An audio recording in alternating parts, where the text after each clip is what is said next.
Welcome everyone, and thank you so much for being here today. Today we're diving into and talking about this initiative, this camp called the Post-Star Math Ramp-Up Camp. The purpose of this is to strengthen our students' math foundation, to set them up for their next grade level math class, whether it's 6th grade to 7th grade or 7th grade to 8th grade. My name is Alejandra Segura, and I am excited to share how to share with you all the strategies and to equip you with all the necessary materials and resources to create an effective, comprehensive plan for the students' success and for their achievement. It was very important to have as many of you as I could today to talk about this. I know we only have 6th and 7th grade teachers here right now, so we'll focus on those grade levels for today. Either way, you are all important in this process because this affects all of our students, and it is always better to bring in those different knowledges and those different perspectives when it comes to meetings like this and creating those plans that are essential to provide those appropriate strategies, those appropriate camps, those appropriate accommodations for every student to be successful. And I hope you will learn enough here to bring it back to your complete teams of 6th and 7th grade hallways and in order to implement this plan appropriately and effectively. So we're gonna start off today with some of our norms, which are basically just what is expected of us made throughout the whole presentation. So we maintain a positive attitude, of course that's very easy with all of us. We listen and talk respectfully whenever necessary. And of course, we contribute equally and discuss any concerns, and we support each other's efforts to improve the students' achievement, which is our main goal in this camp. This is our agenda, which will guide us throughout the whole journey of strengthening the math foundations for our students. We'll start off with an icebreaker, a very short icebreaker, something simple, not too hard, not too time-consuming. And then we'll move on to the introduction of the plan, what exactly it is, why we're doing it, the purpose and the goals. Then we'll move on to the scope and sequence, why this matters. We'll include some research on why this camp is important, how it helps the students. We'll move on to how this supports the campus goals, and then we'll move on to where you guys are involved a little bit more with the data analysis, and we work together to figure out which teams we should target in this camp. And the last thing will be I will propose you guys a timeline, some materials and strategies that you can choose to use in this camp. Of course, we always have multiple things that we can use, but I will propose some of that, and we'll end with a quick survey as your exit ticket, and then we'll be done with today. So these are the objectives we will be focusing on for this professional development. Our main goal is this first one up here, which is to equip you all with a solid plan and solid strategies to implement this camp. This camp will be running approximately from April 28th to May 21st. Of course, it will change. It can be altered accordingly to your students and how you feel, what things need to be taught more, what things need to be taught less, so it can range and differentiate, but I chose those dates to give us approximately 3 weeks to work with this. And the aim is to, again, strengthen those students' mathematical thinking skills, enhance their problem-solving skills, and their foundational skills that are essential for their success in the next grade level. We have to remember that this camp isn't just about reinforcing that prior knowledge and those prior skills that they learned here, whether you're teaching 6th grade or 7th grade. It's also important that we are introducing that essential content and that essential skills and TEKs that are for the next grade level so that they may have a strong start when they come back in August. We also want to ensure that we are seamlessly transitioning from one grade level to the next and into the content that they'll encounter. We will later in the slides understand why this type of camp is important and why it is effective, especially with all the data that we're going to be looking at of those first and last benchmarks that the kids took, and see how they decrease or increase throughout the year, and of course the next year you'll compare how they go up or down from 6th to 7th or 7th through to 8th. So yeah, we want to heavily focus on these objectives for the success of our students. And of course, lastly, this camp, this professional development is to help us provide those engaging student-centered lessons and activities that ensure that smooth transition to the next academic school year. This is essential because it being the end of the year, we know that students are already in summer mode, especially after STAR, and we're trying to get them engaged, and it's really hard because they're like, why do we have to do this? Why do we have to keep doing work if we already went over everything? So it is vital that we create those lessons and those activities that are engaging for every type of student, whether they're SPED or 504 or just general ed students, which is why we also like to include all types of teachers in this meeting. That way we can collaborate and work together to see what fits best with the students and see suggestions from and different opinions and just overall perspectives and opinions. So let's keep these objectives and goals in mind as we move through our professional development and we move into our icebreaker activity, which will set the tone for the workshop today. And will be such a great start as we move into everything, all the information that you will be receiving today. So let's kick things off with a bit of fun. It's calm, you don't have to stand up, you don't have to do anything. I have a quick icebreaker for you. It's the Would You Rather Math edition. And basically, if you agree with the first statement, give me a thumbs up. And if you agree with the second statement, give me a thumbs down. This is a great way to lighten up the mood here and get everyone engaging in a math way that we can involve math in this.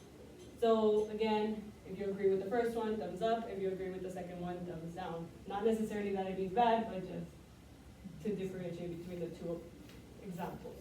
So the first one would be, would you rather to teach fractions all year, so that would be up, or teach word problems all year? Pretty much the same, yes. Fractions seem to be a little easier for the kids to understand than word problems. Would you rather have a math escape room with your students or a math scavenger hunt with your students? Escape room, scavenger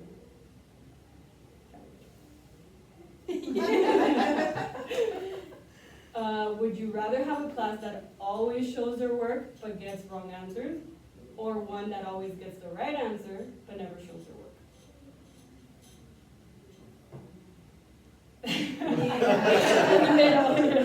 Can we get both? Yeah, it's hard to decide which one on that one because you want them to understand it, but if they're doing the wrong work, are they really understanding the things? Would you rather have a student who loves math but never does homework, or one who completes every assignment but dislikes the subject? Dislike the subject. I don't care, as long as they do the work. As long as they do the work. And then two more. Would you rather always teach the most advanced students or always teach the students who struggle the most? Advanced or struggle the most?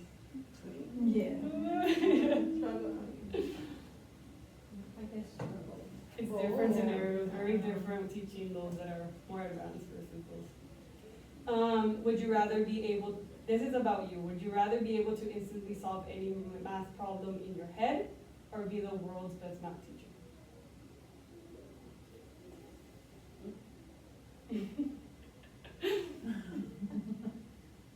Is that both?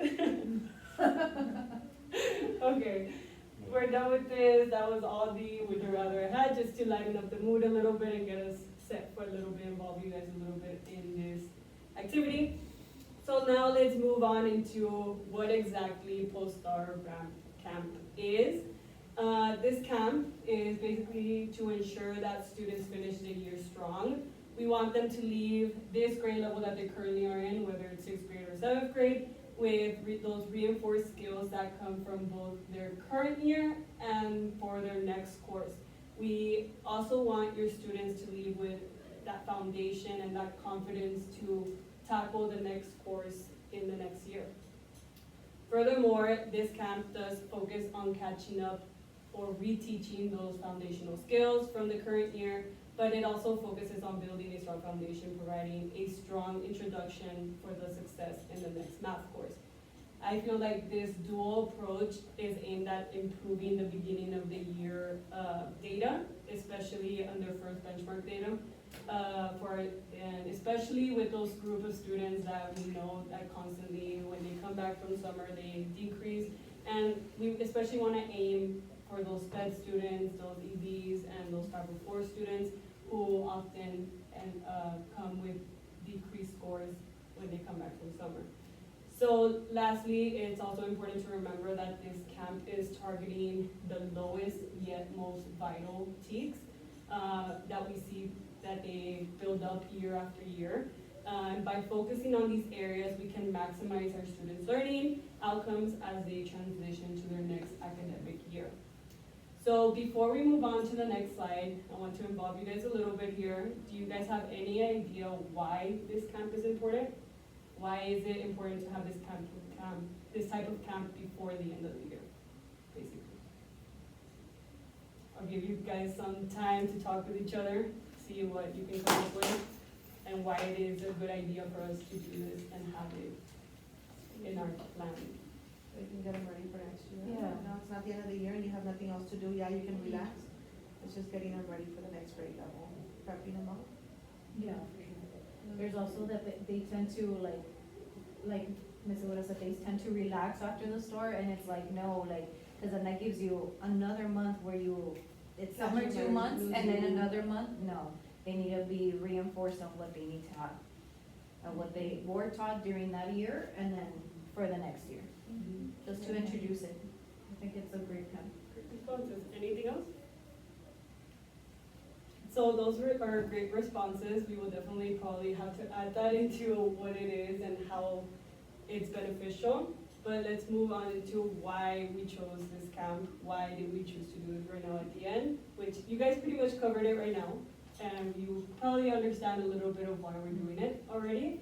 But we know, again, that as you guys explained and how I explained earlier, after STAR, the students get their minds into summer mode already. And it is a time when students think they don't have anything else to do because we covered everything throughout the whole year. So by doing this camp, we want to prevent this kind of thinking. We want to prevent this kind of attitude where the students just relax and think they are done with the school year. We want them to treat the following days after STAR as a time to continue building those skills or knowledge. We want to do this to prevent this thing called the summer slide. It's right there. And just like any slide, we know that in the summer slide, when the student ends the school year, they end up probably a little bit way up here, hopefully, with all their skills and all those knowledge that they may have currently, but depending on whatever student, but they're still up there at the end of the year. And as summer progresses, as May progresses, the month of May, and as summer, they end up going down the slide, until in August, they come back to us way down here in the beginning of the year. So by having this camp, we do not want to waste the days after STAR. We want to utilize them to the fullest and hopefully prevent the summer slide, or at least try to lower it a little bit instead of sliding all the way down. Hopefully we were just a little bit halfway. We do this so that not only are students leaving with more knowledge and reassurance and reteaching of those essential skills, but they are leaving with those skills that will prepare them for hopefully the next year to achieve a little bit better, especially in the beginning. So that way when August comes, when they are not all the way down here, but hopefully somewhere in the middle, or hopefully a little more closer to the top. Just because right now with this camp, not only we would be reteaching in the month of May, so hopefully just by eliminating that month of May where they're used to not being taught that much, we are bringing that extra month to hopefully decrease that summer slide, make it shorter. So also the next one, why is it important? Well, we're increasing that vertical alignment between grade levels. We want to ensure that what students learn from one grade level to the next, they are creating a progression of learning and continuing, because as we know, the TEKS from 6th grade, 7th, and 8th grade, some of them just keep on building on each other. So we know that if they are not completely reassured in 6th grade, then they probably won't be reassured when they get to 7th grade. So this allows us the concepts to be introduced gradually and develop in complexity over time, allowing a smooth transition for the students. Basically, they won't enter the grade level in shock or despair because they have no idea what they're being taught. So with vertical alignment, we are helping the students build that foundation on what they previously should have learned or should have seen. And lastly, we need to use this camp because overall knowledge is power. We want to increase that student knowledge all around. So these days after STAR allow us to create those engaging lessons, those interactive, those hands-on that we most of the time probably don't have time for in the year because we're so focused on STAR and getting them prepared for that. So this is the time where students can do those interactive activities that we always want to do with them, and where students' knowledge can increase and just develop accordingly to their needs. By building their knowledge, we are basically setting them up for their future success. Moving on into the purpose and goals of our post-STAR ramp camp. Our first goal is to deepen the mathematical thinking and problem-solving skills of students. This is achieved through those rigorous, those high-leverage TEKs that challenge our students and elevate their understanding. We want to focus on those TEKs that we know students need help in, and we know that those TEKs build upon in future concepts in 7th or 8th grade. The next goal is to ensure there is coherence across grade levels by strategically reinforcing those prior knowledge skills and introducing the upcoming content. By doing so, we not only solidify what students have learned, but we're preparing them for the upcoming content they will encounter. And lastly, another goal is to focus on targeting those vital early years TEKs that are foundational for that grade. They're foundational concepts that are prioritized from the data that we get from the Forward or from DMAC according to the benchmark, ensuring that we build that base for our students so that they may be successful in their future grade levels. Overall, these goals are not just about the present, they're about setting our students up for their future success in every math class they will encounter. Based on these, how do you guys currently right now reinforce the prior knowledge for students? What do you do in your classes to currently reinforce? Or have you done something in the past, in the month of May, after STAR, that you help them with something to make sure that they are gaining those prior knowledge skills right before they leave? I mean, at least last year what we did was that the students would create like their own presentation. It was like a hands-on activity, so they would create like their own, we set groups of like 3 or 4, and they would do their own anchor chart, and then like do like let's say they're gonna come and present, and they're gonna explain to us what mean is, median, mode, range, and IQR.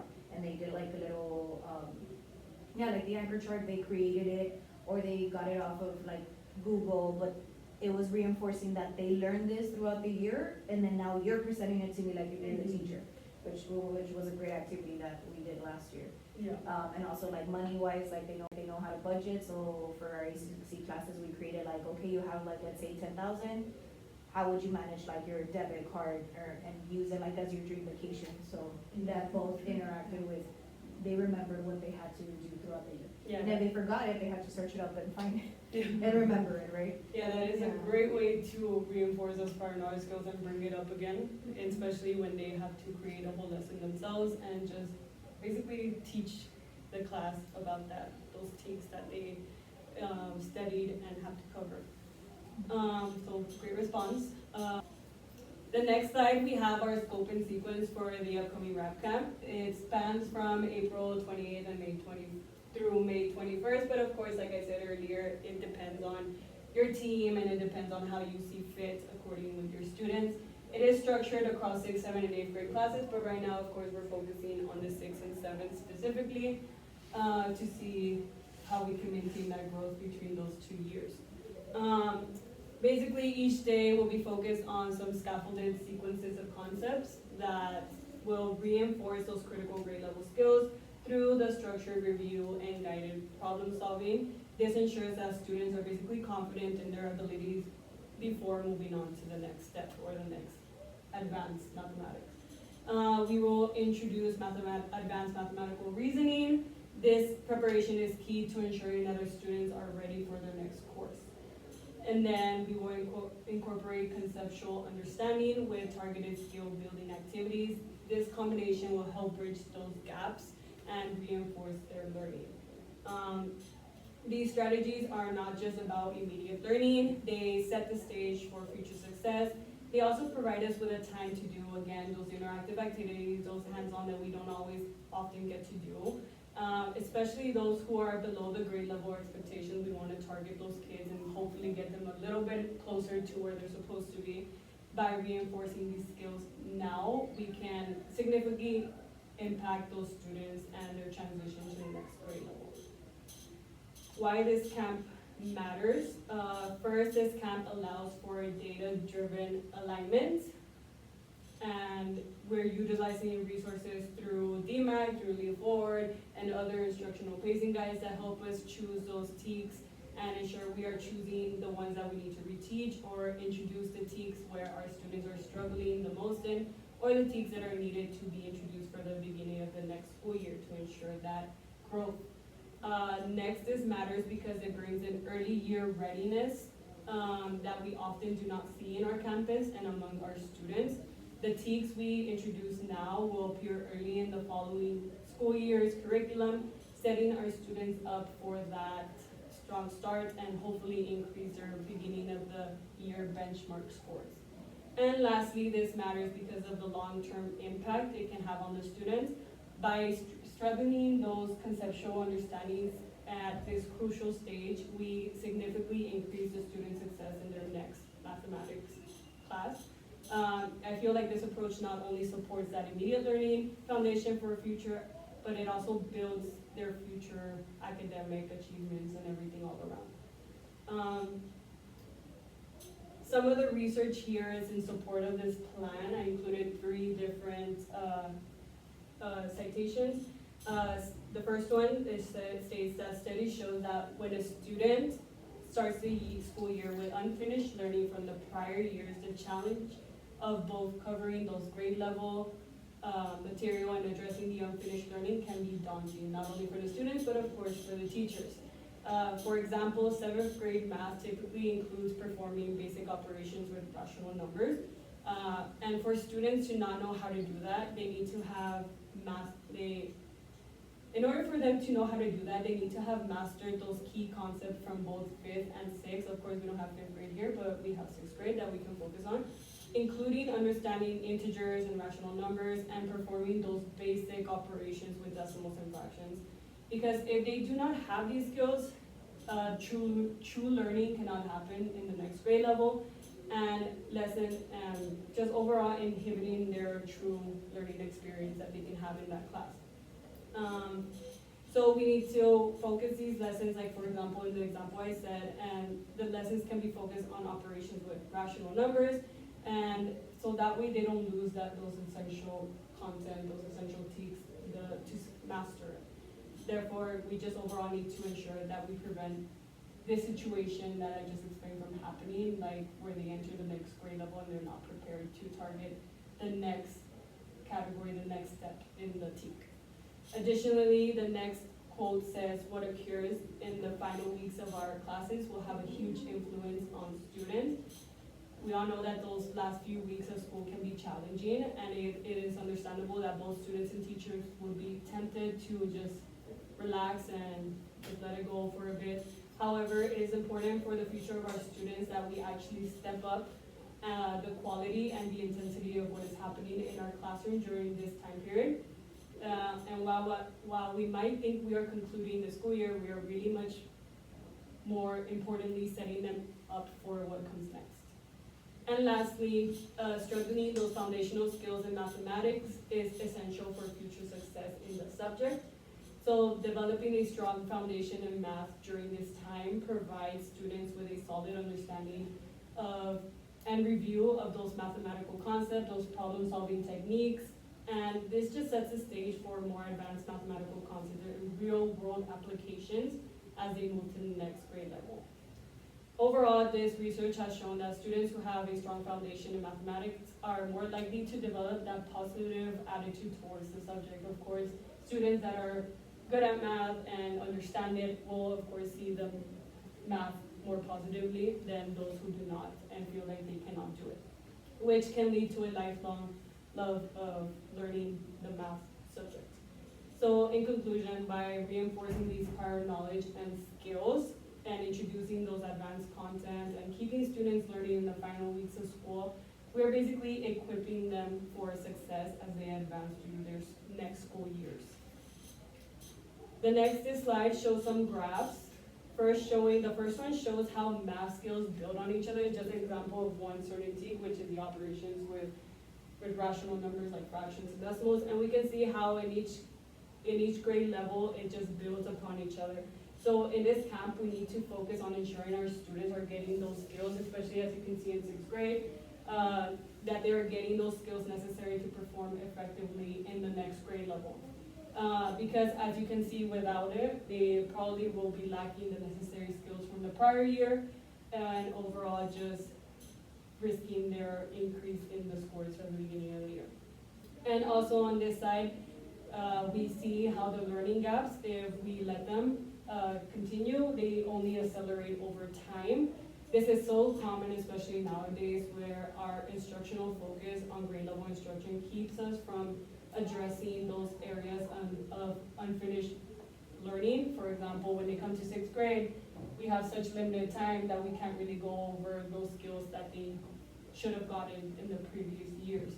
So by causing these skill gaps, by increasing them and letting them grow, we are hindering that readiness that they need for each grade level.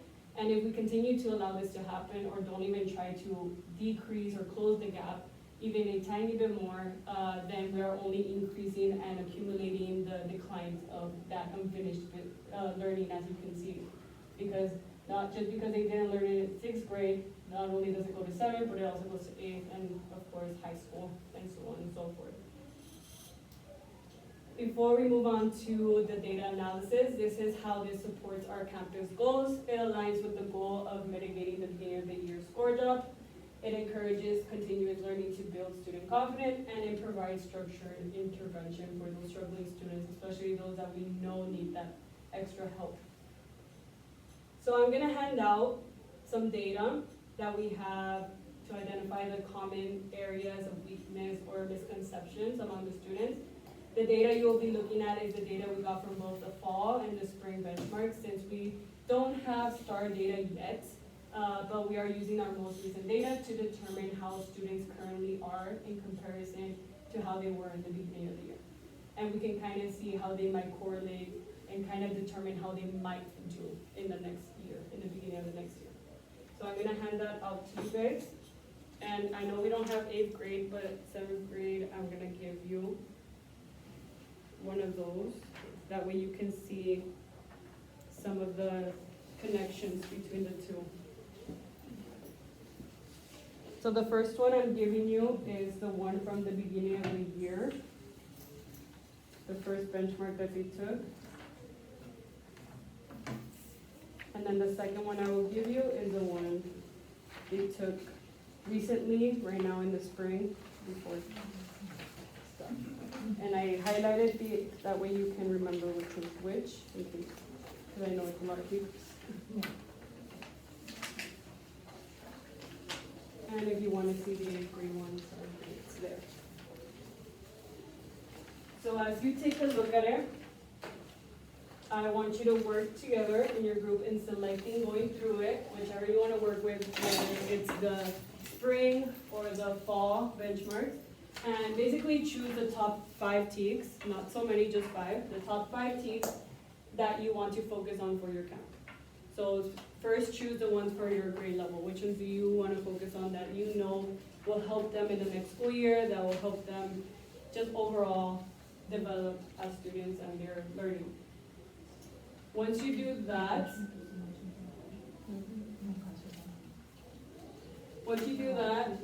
I want you to work together and identify the most critical teams that serve as a foundation for the next year. So sixth grade, you can ask seventh grade what they think they will need for the beginning of the year. And I know we don't have eighth grade, but I did provide you guys with the scores from eighth grade, so you can see, I only provided you with the beginning of the year scores of eighth grade. That way you can see where they might have some downfalls.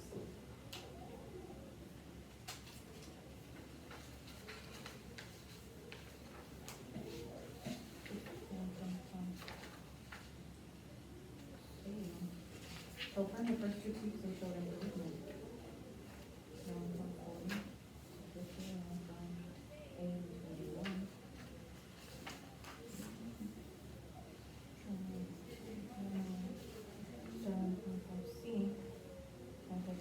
Oh, no, this one, they went down, 7.5C.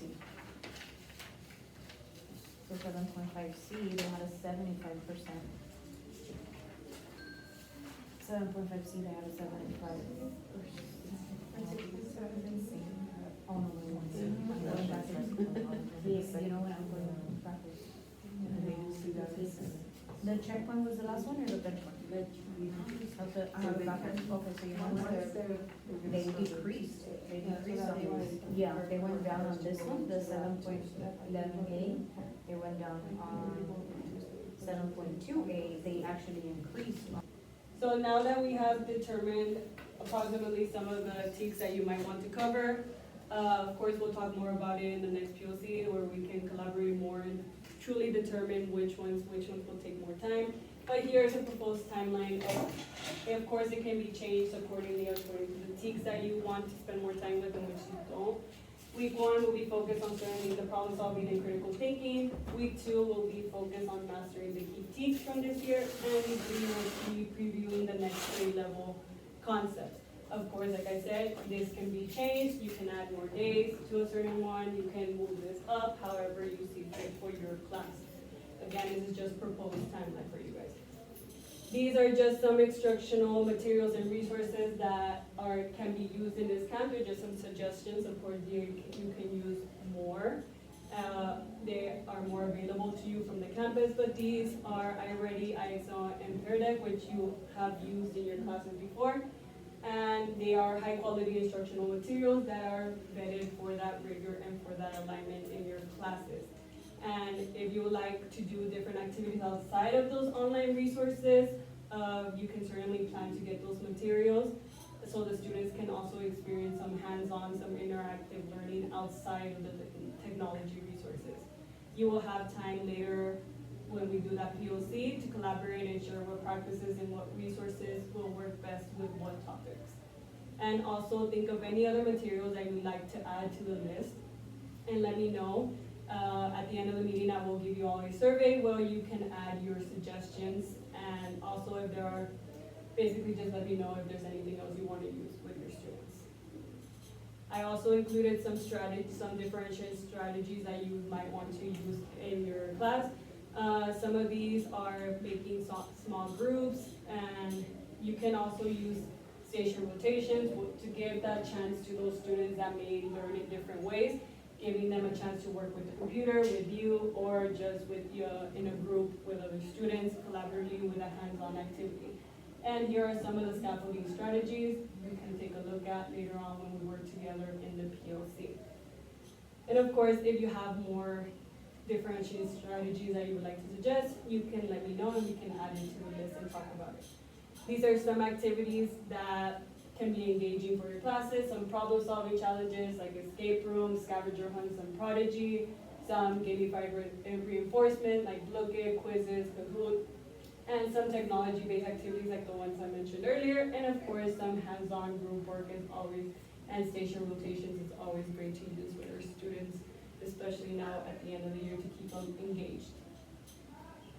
This is basically the daily structure of the camp, which you're pretty much used to. The first 10 to 15 minutes, your notes, your review.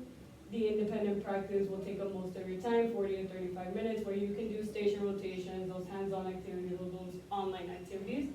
And then the last 5 minutes will be the student journaling, peer discussion, or exit ticket, however you want to do that, and however you think works best to assess their learning. And the pacing calendar, this is we will focus on later on in the POC. We will establish that structured outline for each week and allocate that time for review, enrichment, and lessons. We want to ensure that consistency is across all the classes and all your teams, so you will work with all your team members to make sure you create lessons that are consistent. And of course, we will determine which teacher in each team will take over which topic because we cannot cover everything with the limited time that we have. Okay, just 2 more minutes. No, keep going. That's why I locked it. Keep going. Thank you. Yeah. The implementation logistics, we already kind of know this, but this will be covered more closely in the POC. Basically, we will talk about the scheduling, the group organization, how many sessions per week, how long each team will last, how will you group students, and make sure that there is a balanced distribution of your instructional time and activities. We want to collaborate between teams, how will you work together to plan lessons and share your best practices, how will you keep communication with each other, and how will you align the strategies for differentiation and engagement. And the last thing we want to take a look at next time is access to shared resources. We want to create that digital folder like Google Drive where we can share those lesson plans, those activities, those assessments, and basically provide each other with those materials to ensure there's consistency across the hallways and teams. And we just want to make sure the student progress, we have a way of tracking their tools and monitoring their improvement. Do we have any questions regarding any of the things that we came up? No more questions. So the last thing I will ask you to do as your exit ticket is this teacher feedback survey. You would just answer some questions that will help me determine how to improve this, and also if we can include more activities, more materials, you can give your suggestions. And the very last question will be used in your POC, so make sure you answer that last question as honestly as possible. It will be asking you which categories, category 1, 2, 3, or 4, according to your testing level, do you feel most confident in teaching? That way we can see who will teach what and to determine which activities for each one. Once you get that done, that's pretty much it for today, and thank you so much for your time and for taking time to listen to me talk about this workbook.